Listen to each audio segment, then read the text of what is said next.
जात धर्म और मजहब के लोग अगर एक साथ मिलकर आए हैं तो इसका मकसद ये है कि हम सभी लोग जानते हैं कि हुकूमत तेरी नीयत पे हमें शक होता है, तेरे इरादों के ऊपर हमें शक होता है।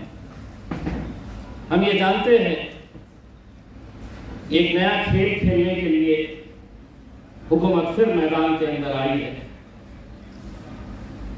इस मुल्क की खूबसूरती क्या है?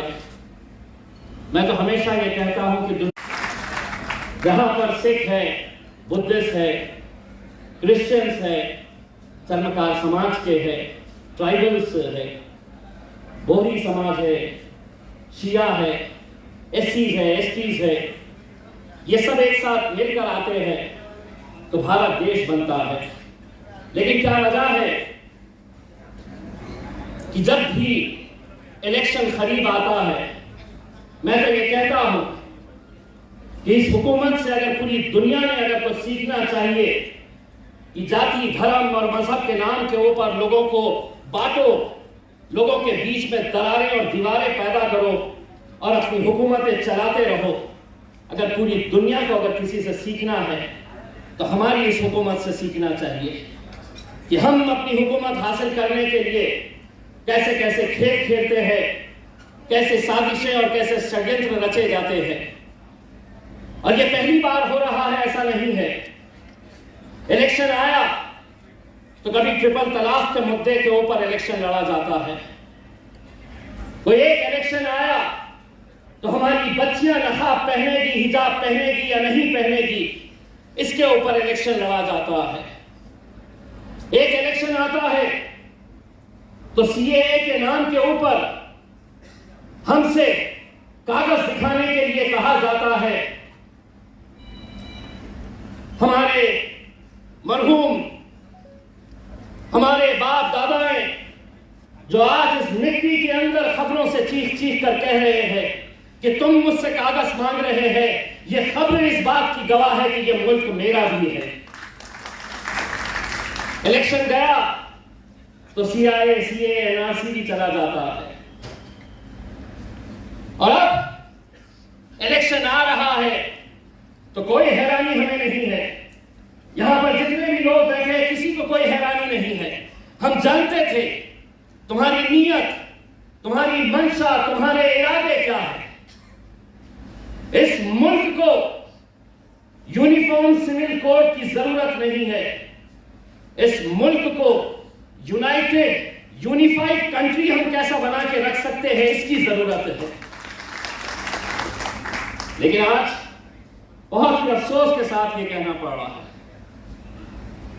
कि आज सरकार जो है सिर्फ इस नजरिए से जा रही है कि मुझे दोबारा इस मुल्क के अंदर जाति जाति धर्म मजहब के अंदर लोगों को बांटना है और हुकूमत में आना है। ये कैसी बात है?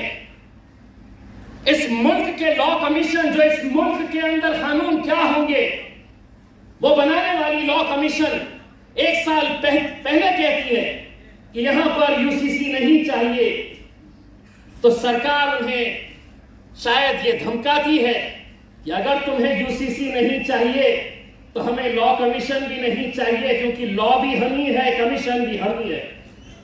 और उसके बाद वो पूरे मुल्क में कहते हैं कि आप यूसीसी के ताल्लुक से अपने सजेशंस, अपनी कंप्लेंट्स, अपने सुझाव, अपनी शिकायतें भेजे। किस बात के ऊपर? कि जहां पर आपने अपना ड्राफ्ट तो तैयार करके रख दिया है और हमसे कह रहे हो कि हवा में बातें करो। अभी बच्चा पैदा नहीं हुआ और कह रहे हैं कि उसका रिश्ता ढूंढ लो।